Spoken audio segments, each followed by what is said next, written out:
Welcome back to Phoenix Wright. Going into our next cross-examination here. So let's look over this testimony here. Further inconvenient for him was costing him the murder. He had to go to that post-ceremony stage show right to the crime. He must have worn that Nicholas Samurai sauce and was stabbing poor Juan.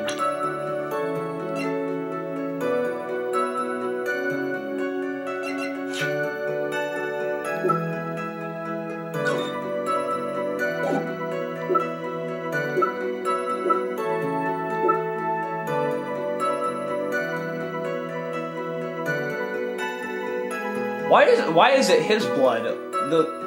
Juan's blood's on it too.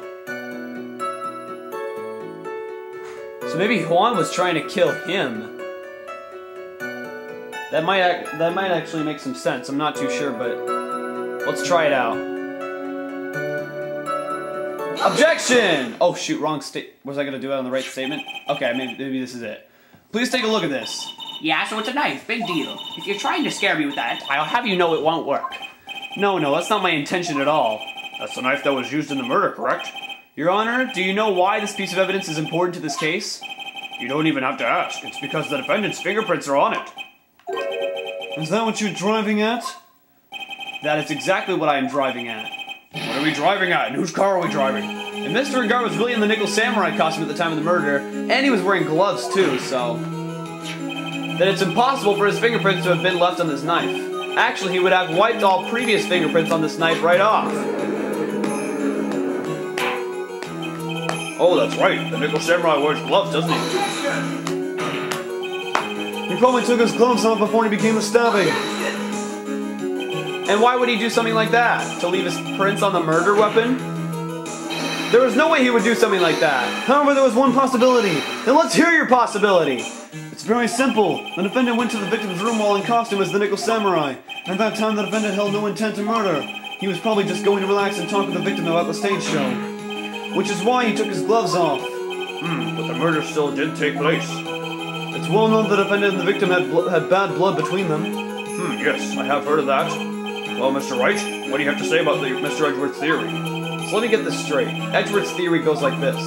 When the defendant went to the victim's room, he had no intentions of killing him. Now, up to this point, are there any problems with this theory? I say there's a contradiction. This theory contradicts something in an earlier testimony. What are you babbling about? Now, for argument's sake, let's suppose Mr. Regard was the killer. If that's the case, I think it's impossible for the killer to have gone to the victim's room without intent.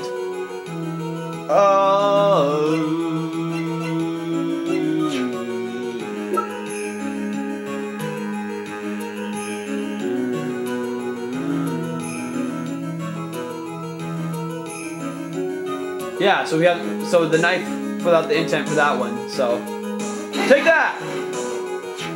This knife, this was used by Mr. Regard at dinner. Yes, we did establish that. Which means that if my client was in fact the killer, then he brought this knife with him when he went to visit Mr. Kurita. I suppose. However, you just said it yourself. At that time, the defendant held no intent to murder. If that were true, then why would he bring a knife? He wouldn't, would he? Which means, Mr. Edgeworth, your theory was flawed from supposition 1. And one more thing, if the murderer was wearing the costume at the time of the murder, then there should be glove marks left on the knife. Which means the defendant's fingerprints shouldn't be all over it like bees on a hive. And that brings me to my final point. This knife was planted by the real killer to hide their identity and mislead us. Order, I say. Order in the court. Was this knife really planted by the killer? Why would the murderer do such a thing? To frame and guard, of course. It's to frame my client, Mr. Regard, of course. To frame... aren't you forcing the interpretation just a little too hard on this one? But we just established that the witness saw the Nicholas Samurai in costume, and if that were true, then there shouldn't be a single fingerprint on this knife. Witness! Looks like I made your life a tiny bit more difficult, huh, Edgy? Witness, did you or did you not really see the Nicholas Samurai? Well, I guess at first I might have forgotten, but... Are you saying you mixed up Mr. Regard with the Nickel Samurai, his character on TV? But I mean, I can't really do anything about that. Look, I was waiting around in front of their doors because, well, I wasn't waiting around for the Nickel Samurai, that's for sure. She wasn't waiting for the Nickel Samurai. Alright then, who were you waiting for then? That's top secret to anyone outside of security. I have a feeling that you were waiting for Mr. Juan Corrida. Am I correct, witness? Ha ha ha! The way you think you are a sad amateur with a terrible case of nearsightedness.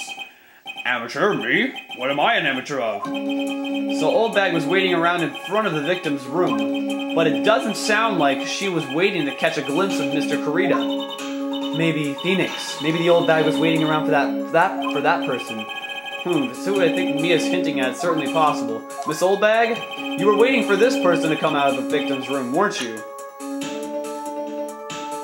Who else could it have been? It's not Matt. It's not Juan. The only other person at that crime scene was Adrian. So it's got to be her. Take that! Who is this person? This is Adrian Andrews, Mr. Regard's manager.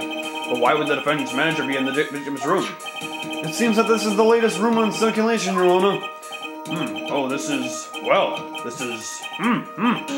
I see. The judge seems to be really into the article, if it can be called such a thing.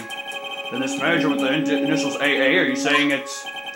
Adrian Andrews, without a doubt the witness thought so as well. Looks like you found me out. Well, that's fine. I can throw away this whole sworn to confidentiality stuff. Witness? What in the world are you... Watch out, Phoenix. I've got a bad feeling about this. A very bad feeling. I got some information. Some very secret information from a certain source. So that's why I was doing my own little investigation. In secret, of course. But what for? Oh, just for myself. Personal reasons and all that. Well, Mr. Edgeworth, how will you proceed from here? I really don't want to do this, however. I cannot simply let this point slide. I see. Very well then. Witness, please testify about this secret information. Get ready. This is going to take the wind out of you youngins. I'm sure we're all capable of handling this. Really, it's not like we're 10 years old. Alright. Here we go, into the next testimony. That Engar is one evil man. He thought he could ruin poor Juan by causing a huge scandal. So to do that, he sent his own manager to get in close with Juan. I cannot condone such dirty tricks, so I took action. Oh, and this is top secret. You got that? Nobody else but you and me know yet, okay? Alright. The defendant sent his manager? What a distasteful topic for this court. What? Nobody's above gossip. And isn't there a saying, the truth is never pleasant? Never heard that one before. Mr. Edgeworth, what about this Adrian Andrews person? We have looked into this matter, and found that the truth the article proposes is in fact baseless gossip. Well, should this be true? Then this proves that the defendant did bear ill will towards the victim. So this means I have to smash this rumor once and for all. Now then, Mr. Wright, you may cross-examine the witness. Be careful, the old bag seems rather excited right now. That's right, Engar is nothing but your average foul-blooded youth. Well, as the old saying goes, you've got to burn old bags with fire. Time to fire up the afterburners and hit the highway to the danger zone.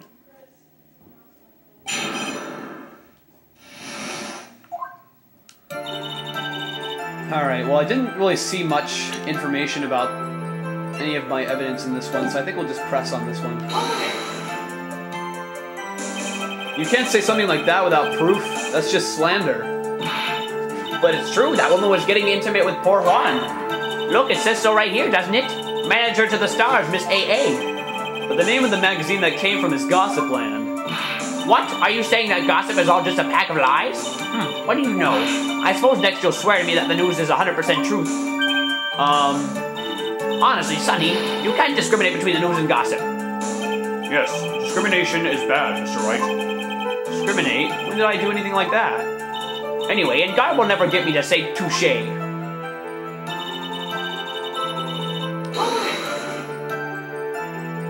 A scandal?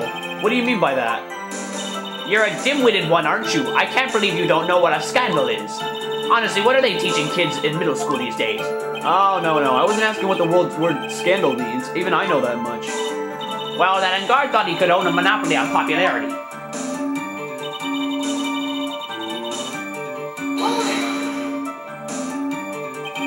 You don't have any proof that Mr. Regard did any such thing. You must be suffering from shock. The shock of hearing the truth. And now since you're in so much shock, you can't do anything right. You're right. I can't do anything but boy, do I wish I could do something about you. Alright then, Sonny, show me what you got. Can you show me proof that Engard didn't bear any ill will towards Juan? I think we'll try. I'm not going to let you push me around that easily. Ha! There's many a man who've said those exact words and paid dearly for them. Maybe you should brace yourself this time. Here is my proof that Mr. Engard did not hold any ill will towards the victim.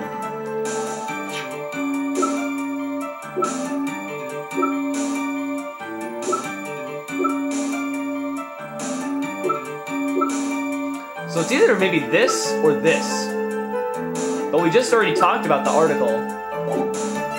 So now we're talking about the story about the article. But the camera contains something that, so it still has pictures in it, so, or it might have pictures in it, I'm not sure, but since we're on kind of the subject of tabloid, let's go ahead and try and present this one. Take that! Is that it? You can take it from here, Edgy Poo? Huh? What are you handing over to me for? I want you to give that jagged-headed baboon boy a message for me, please. Tell him that no matter what he does, the only thing he's good at is failing. What she said, right? Or should I say, baboon boy? Yes, I agree this isn't much of a piece of evidence, baboon boy. What?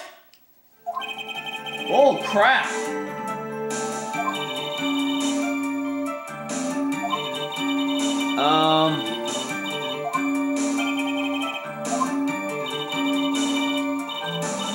Shoot. I thought that would work. So what do you mean by I took action? Like I already told you, I was lying in wait close to the crime scene. Once that slimy woman came out of Juan's room, I was going to capture her and teach her a good lesson. Something you youngins need. You were going to teach her a good lesson? I was going to make her eat the damaging beams of my ray gun. Like this. No, stop. Well, it was too bad that woman didn't come through the door that night.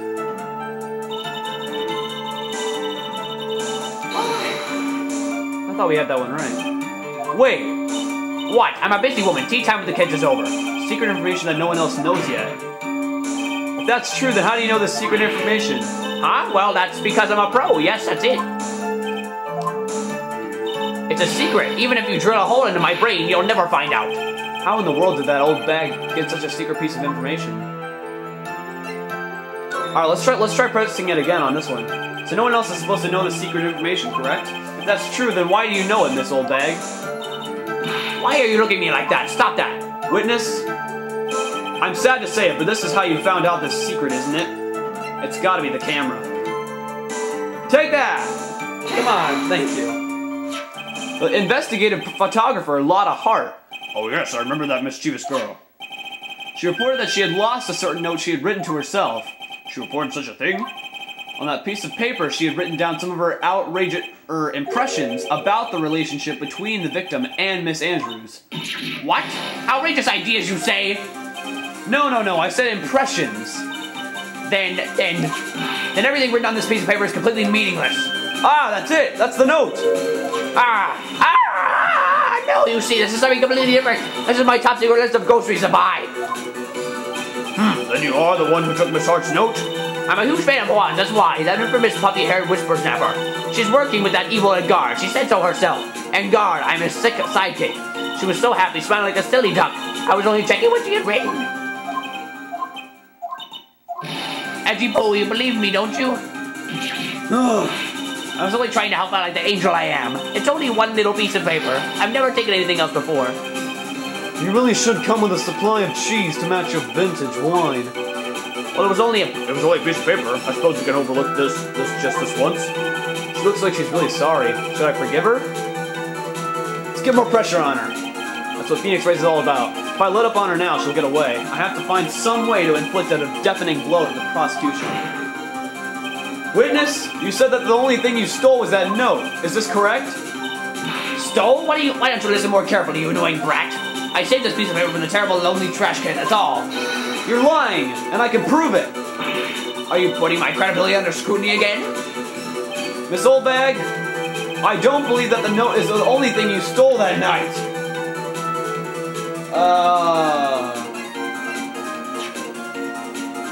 Oh, it was stolen!